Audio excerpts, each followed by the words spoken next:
Well, hello YouTube, it's me, Fortmaster, and welcome back to another game theory reaction, and this is the secret cult of Dress to Impress Unmasked.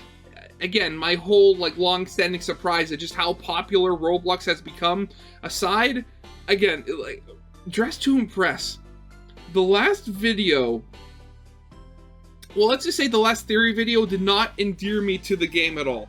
Nothing to the people who actually do like playing it. I think, oh, hey, you do you. But for me, the weird, freaky model characters you play as are just absolutely horrifying to look at. And two, just trying to think back to the lore and stuff like that they were trying to figure out in the previous video. Granted, I haven't given it much thought, so I've forgotten a bit of it. But at the same time, the bits I do remember was the whole thing with it being so convoluted and confusing. You had the main, I forgot what her name was. It was the girl who did manicures and makeup and stuff like that. She was being possessed, and there was evil duplicates that were being sacrificed, and there were weird live stream games going on, and there was the weird cult that was going to use her to escape hell or something like that. It was weird. Now, granted, it has been a fair amount of time since that last video came out, so hopefully, more answers have, been answered.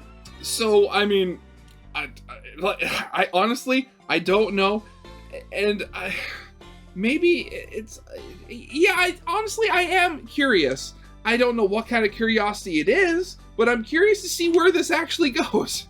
So, yeah, we should probably get this thing started then. So, of course, as always, original videos linked in the scripts if you haven't seen yet for some reason.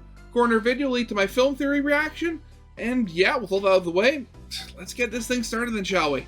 Dress to Impress is officially a horror game. That's right, the Roblox Runway Simulator has released a Halloween-inspired update. And was it not a horror game already? I mean, again, those models are horrifying to look at. With it are a bunch of new levels that turn the cutesy dressing rooms into haunted houses and hospitals filled with monsters. But wherever there's horror, that game theory isn't far behind, because that can only mean one thing: lore.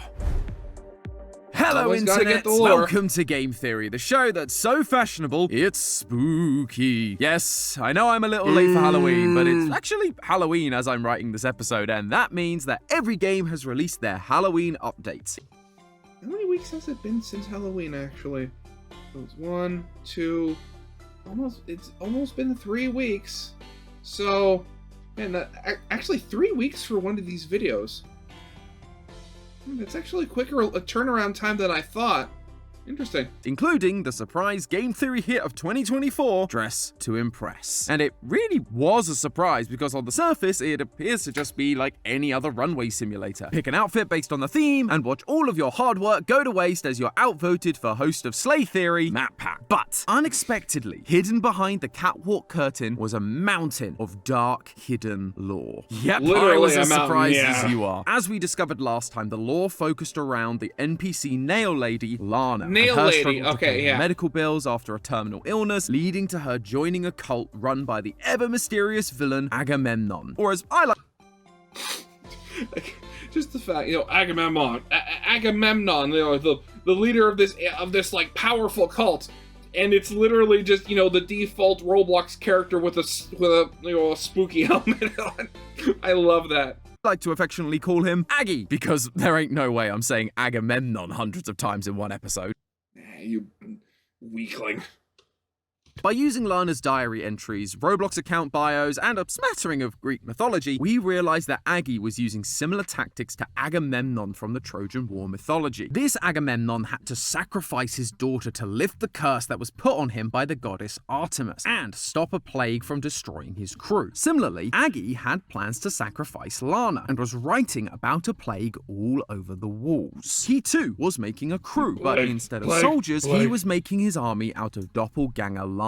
And planned on using this secret room made of meat in Dress to Impress as a Trojan horse, what he called the vessel, even though he initially called Lana the vessel as well as an apple, but then he changed his mind at the last minute. Don't worry about it. This again, see what I said about the whole thing with the lore being just so convoluted and confusing. Would allow the Doppels to invade the world of Dress to Impress and take over, much like the Greeks did during the Trojan War. Somehow, this would then give him the ability to escape the otherworldly dimension he was trapped within. But as you can probably guess from that last part, the explanations for the hows and whys of it all were unclear at best. It didn't help that every other time we heard from Lana, it was later revealed it was actually one of the doppelgangers and that we couldn't trust her. But we could totally trust the one we were speaking to right now. Thankfully, this is where the Halloween update comes in. And it's more than just a couple of new outfits to help you claw back the victory. It is here to clear up everything. Who is the real Lana? What is Aggie's plan? And what does the future hold for Dress? And that design is just so Which means freaky. it's time for us theorists to strut our stuff and reveal to everyone the dark lore of this Halloween update. Although, before I can get into all of the new stuff, I actually need to talk about the stuff that was happening before this update came out. Like I said in our last theory, this ARG has been updating constantly. Before, after, even during our last theory. So, what's been going on while I've been busy talking about FNAF, Poppy, and that Shadow is 100% a genie? Oh god, yeah, that more one. than I was expecting. Lana, or as we learned last time, the Lana doppelganger that sat at the nail salon desk in Dress to Impress, is gone. The salon is surrounded by moving boxes, and there's an ad left on the desk hiring a new nail technician. Lana has just been taken out of the picture, and while people were looking for the answers as to why, our good friend Aggie Digimon cleared the air in a live stream event where he said that he quote-unquote eliminated the doppelganger sitting at Lana's desk. He then moved on to give us the real news, which is that Lana isn't feeling well right now, and so someone needs to replace her. And that person is a new character called Lena Does Nails.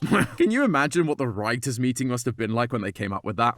Okay guys, we need a character to replace Lana in this new part of the lore. She's gonna be just like Lana in every way, but slightly different. We have a design, we just need a name. Anyone got any ideas? I got it. It's perfect. I mean, this is a Roblox development team, so who knows what they're paying their writers, if at all.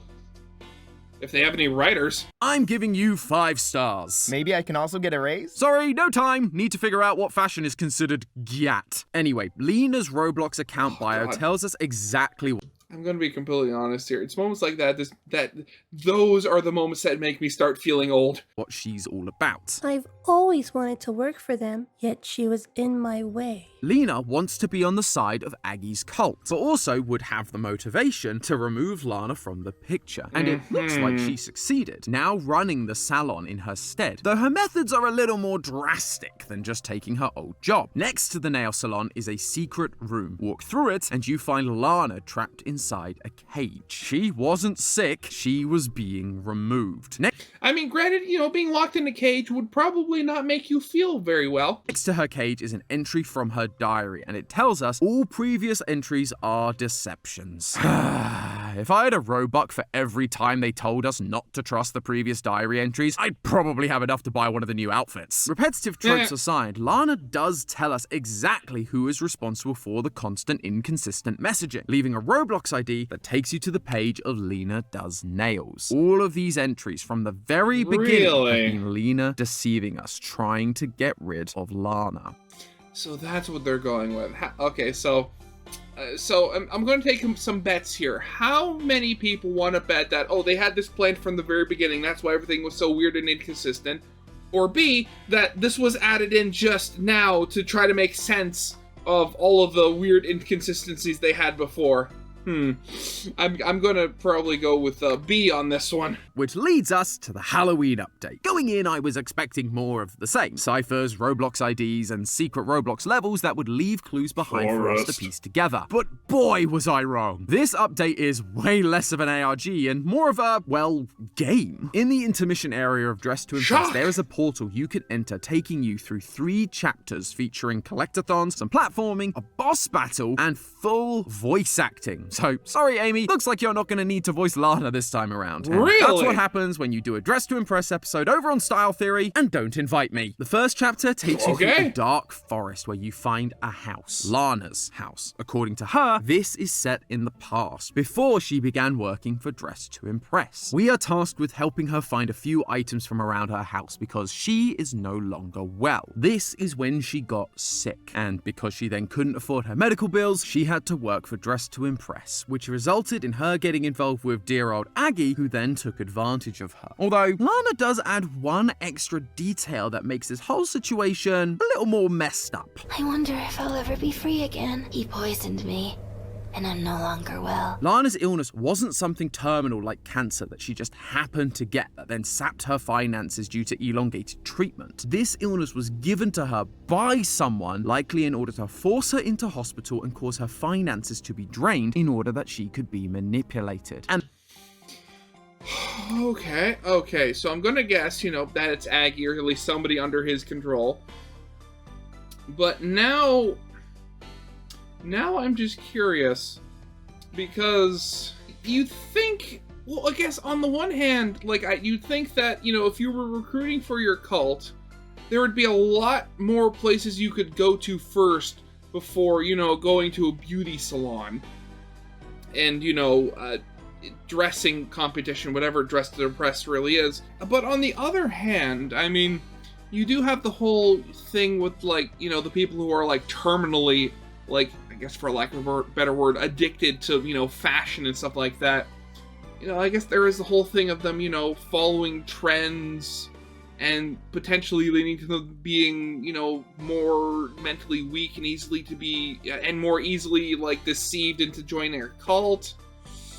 Again, so much weird. And there's only one male character that we've met that matches that description. So, who's been messing up everything? It was Aggie Boy all along. As I said! He poisoned Lana and set everything else we've learned about into motion. We learn more about this in Chapter 2. Now, we're collecting items in the hospital where Lana was treated. And in one of the rooms is our best lore buddy in the series, Lana's diary. In the first entry, Lana says how she can still feel them crawling inside her stomach. And she can never eat or even look at another apple again. And with that, we finally have an answer for why Lana keeps being called an apple. Lana has been consistently referred to as an apple throughout the previous chapters. There was the portrait of her in the gallery with that label, and in the Plague Roblox group, the one run by my dear sweet Aggie, she is given the member tag of Apple. When I brought up this apple nickname previously, I briefly mentioned that it might be connected to the forbidden apple of Adam and Eve in the Bible. Sadly, I dismissed it because it didn't seem to align with the Greek mythology we've been talking about up to that point, but clearly I should have trusted my gut, as that story maps onto this Halloween update pretty darn well. Adam and Eve are instructed by God to eat any fruit from any tree in the Garden of Eden, except from the tree of the knowledge of good and evil. Which again, the whole thing of, the tree being an apple,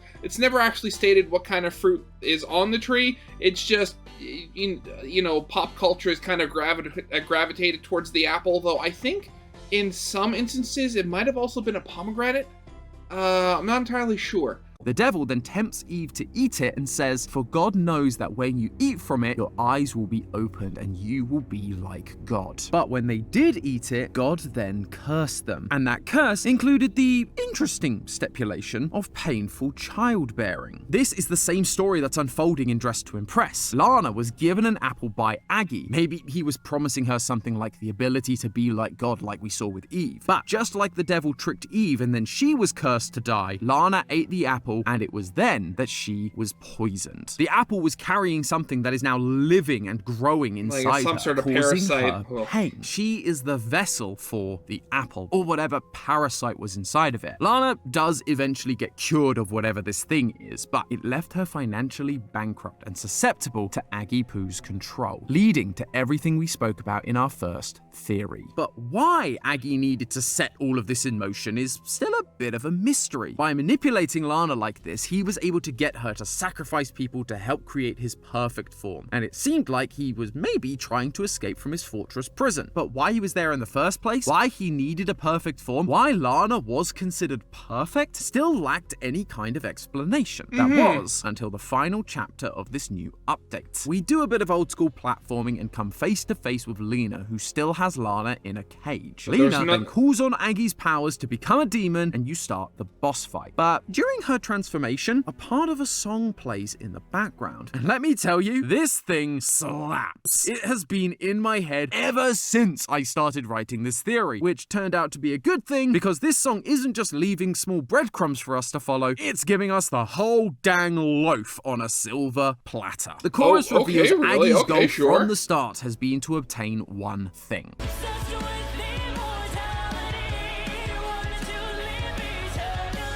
And in verse 2, we find out that to get it, he snuck in.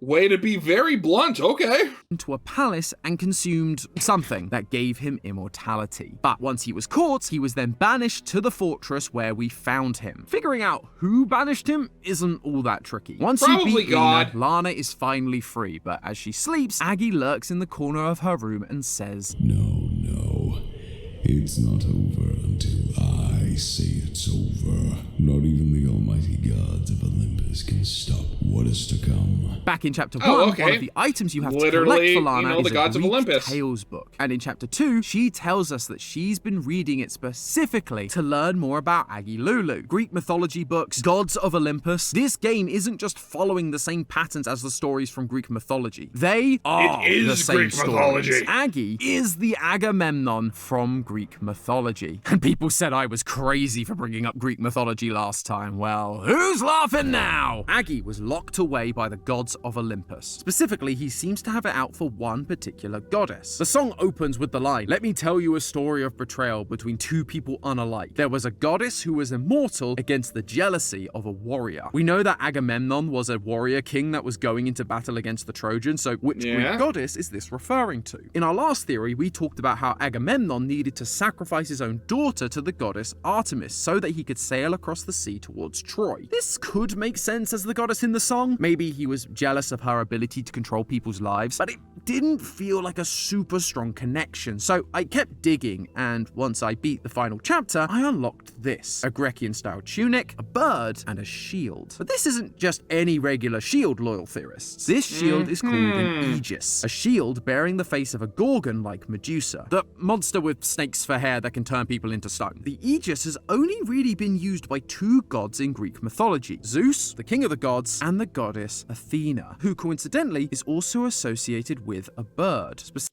And it is also the one that cursed Medusa in the first place, if I remember correctly. Though, I mean, again, I'm no expert on the subject. Specifically an owl. And actually, if you go back through chapter 1 and look around the house, there are several paintings on the wall that also depict Athena. One is this cropped version of the famous Greek painting called Athena and the Centaur, and the other painting depicts Athena and Odysseus. With all those references, it really seems like Athena is the goddess being talked about in Aggie Waggy Doodar's story. He has beef specifically with her, and to find out why, we once again have to take a look into the mythology. Last time I mentioned the badge from the Fortress game, the Judgment of Paris. This refers to the story in Greek mythology about the Apple of Discord, where an apple addressed to the fairest one was put between Aphrodite, Athena, and Hera. Paris of Troy was then tasked with choosing which one of the three goddesses was most deserving of that title, and in the end, he chose Aphrodite, who had bribed him by offering him Helen of Sparta to be his bride, a woman who was already married to Agamemnon's brother, thus starting the whole Trojan War. Paris wasn't thinking with the right head there that day. After not being chosen, Athena naturally felt betrayed by Troy, and so sided with the Greeks in battle. On one occasion, Athena actually convinced the famous Achilles not to kill Agamemnon because of this alliance. But of course, other Greeks decided to be stupid and desecrated her temple, and so Athena turned on the Greeks, convincing a Trojan nobleman to shoot an arrow at the Greeks, breaking the truce that was at play, leading to the death of more Greek soldiers. And with that connection, the more vague parts of the story begin to fall into place. The second verse says that Aggie consumed something from the palace of the gods that gave him immortality. Well, in Greek mythology, there is something you can consume to do Ambrosia. exactly that. The same thing that was used to cause this war in the first place. The Apple of Discord. Oh, This never apple mind. was one of Okay. the golden apples from the Hesperides, and they were said to grant immortality to those who ate them. Ding, ding, ding. We have a match. No wonder Okay. Aggie is so obsessed with apples. He was so angry at being betrayed by Athena that he went and stole one of these apples from the gods in order to become immortal. Naturally, the gods weren't too thrilled about this. In chapter 3, we're told tonight is the full blood moon, and that soon Lana's soul will be completely gone. A full blood moon, or what is scientifically called a total lunar eclipse in Greek mythology, was a sign of misfortune, a sign that the gods were angry and that they wanted the death of a king as payment for whatever made them angry to begin with. Agamemnon was the king of Mycenae, one of the cities in Greece. Now, to avoid being sacrificed, the kings would have a peasant stand in as the king, hoping that the gods would accept their life instead. Yeah, I don't think that would work. This is why Aggie Miladi went after Lana and orchestrated everything from the start. Throughout this story, Aggie has spoken about how Lana was perfect for his plans, but that he eventually would get rid of her. She was the perfect sacrifice. The blood moon was upon them. The gods were angry, and as the song says, He would be banished, staying immortal, if only he sacrificed his many souls. so in the place of the king who'd Listen, actually who is the singer of that song? I feel like I've heard her before. done the evil deed by stealing the apple, Lana can be sacrificed, and Aggie would avoid his fate. He then made a bunch of other copies, just in case one wasn't enough, all to maintain his precious immortality. But something was still bothering me. Why was he so concerned with keeping his immortality? Come to think of it, why was eating an apple that gave him immortality the solution to the whole I was betrayed motivation? I mean, when you're dealing with, immortal gods, the only way you're ever going to truly beat them is, on a more equal footing. So at the very least, becoming immortal gives you more than enough time to figure out a plan of attack. Quite literally. It felt like there was just one more piece to this puzzle. As I was listening to this song again, like a lightning bolt from Zeus, it hit me. We have this new line from the song, and it goes like this. His life was doomed right from the start. He wanted more than what he got. His life was doomed right from the start. As in, his entire life was cursed before he did anything, before he'd stolen the apple. And surprise, surprise, there's one more Greek story that fits this bill. Loyal theorists, let me Really? tell you about the curse of the house of Atreus. This curse was a pretty big deal, as it wasn't just a single curse, but many curses that built up over the course of generations. First, Aggie's great-grandfather tried to feed his son to the gods to test them, and so Zeus punished him by sending him to the underworld, the world of the dead, where he would stand in a pool of water that would evaporate any time he bent down to drink from it. Then, Aggie's grandfather is cursed by Okay. a man who he throws off a cliff. Now, you might think that's justifiable to curse a man who's literally trying to kill you, but what you don't know is that this man was trying to do the old devil's tango with Aggie's grandfather's wife. Now, I'm not saying murder is ever okay, but as a married man, I can kind of see where he's coming from. Finally, Yeah. Aggie's father, Atreus, ends up being killed by his brother's son that he had with his daughter wife. Yeah, Greek mythology gets weird sometimes. I swear, when it comes to Greek mythology, it doesn't seem to matter, but like everybody's family tree basically devolves into a shrub or a wreath. It's like at this point, everything's just a circle. Even the real Agamemnon was cursed for not giving someone the armor of Achilles, and then he was later killed by his own wife after winning the Trojan War. And it all started with Zeus cursing his family. And since then, death and betrayal was just an inevitability for him. I suppose you could say his life was doomed right from the start. Yeah. The gods have caused him nothing but pain and suffering. Right from the start of his life, he was cursed by Zeus. Then Aphrodite offering his brother's Agamemnon's wife to Paris started the Trojan War, where he was then forced to sacrifice his daughter to Artemis. Every time the gods appeared, they betrayed him, and it inevitably ended in death. And so, when Athena turned against him in the Trojan War, that was the last straw. Aggie 2 Electric Boogaloo has been put through the ringer by these deities, and he is sick of it. He stole one of the golden apples of Hesperides and became a god himself. Now, he will be able to take his revenge on the ones that ruined his life. He is a tragic villain. He was pushed to this we have point so by many of beings those who nowadays. abuse their power, and really, we should be rooting for him. I don't know if you've read up as much on your Greek mythology as I have at this. Yeah, the gods kind of suck. Like, I don't think in the Greek pantheon there's, like, very much, like, a single, like, truly good Greek god that didn't do something either very stupid or very, like, mean for, like, no reason. This point, but the gods, yeah, they kinda suck. They're sleeping with people's wives, killing their own kids, sending people into murderous rages. They didn't care who or what they destroyed, so long as it amused them or satisfied their egos. So while Lana may be an innocent person in all of this, and so it feels unfair for her to die for the sake of this revenge plot by Aggie, without that immortality, he has no chance against these selfish and destructive gods. Yeah. In the immortal words of Spock, The needs of the many outweigh the needs of the few, or the one. you know, unless they release another update where we're told once again that everything wasn't real, but Yeah, of it course. feels like they're sticking to their guns this time. Oh, come on! I no longer want you to consume the propaganda he made me show.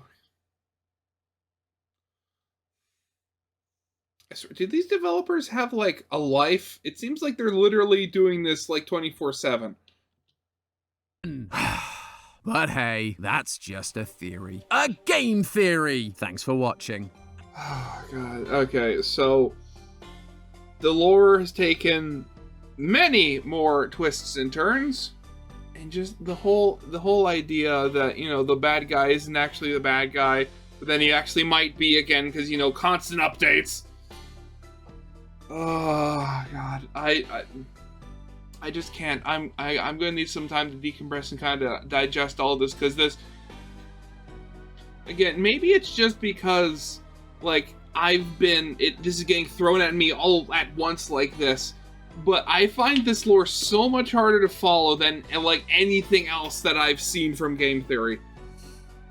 So yeah, I guess that'll be it for now. So of course, as always, you know, original videos linked in the description if you haven't seen it yet for some reason. Corner video link to my film theory reaction. And yeah, we'll hold that out of the way. I hope you guys liked. If you did, leave a like, subscribe if you have not, and I'll see you guys next time. Goodbye.